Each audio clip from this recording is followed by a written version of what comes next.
एक बार हमारे वृंदावन की घटना, किसी मंदिर में ठाकुर जी का भोग पधराया गया। भोग पधराने के बाद में पुजारी जी बाहर आ गए, कपाट लगा दे। ठाकुर जी के भोग में कपाट क्यों लगाते हैं? ताकि ठाकुर जी सहज हो जाएं और सहज होकर के प्रेम से प्रसाद पालें।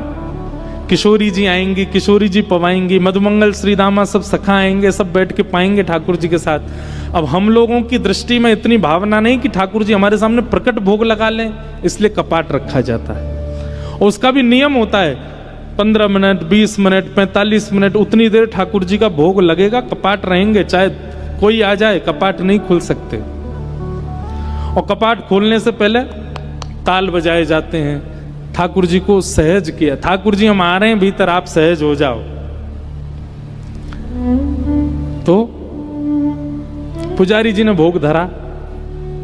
भोग धरने के बाद आप बाहर बात करने लगे किसी से, और बात करते करते आपको लगा कि समय पूरा हो गया, और जबकि समय अभी भोग का पूरा हुआ नहीं था, और आप बिना ताल बजाए मंदिर के भीतर प्रवेश कर गए। जैसे ही आपने पर्दा हटाया, ठाकुर जी को पता तो चल गई पुजारी जी आ रहे। दौड़ते भागते बेचारे अपनी पीताम्बरी कस के जाके अपने सिंहासन में जैसे खड़े भये। खड़े तो हो गए ठाकुर जी, लेकिन दाल और कड़ी और चावल मुख पे ही लगे रह गए, मुख पहुंचना भूल गए।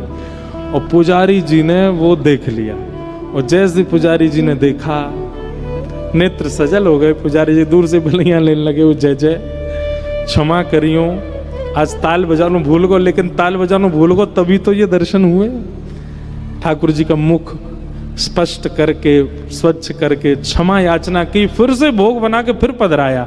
हमारी वजह से ठाकुर जी को श्रम हो गया। ठाकुर जी पाते हैं, पर कब पाते हैं? पवाने वाला प्रेमी हो, वो केवल थाली रख के उठाना जानता हो, वहां पाते भी नहीं है ठाकुर जी।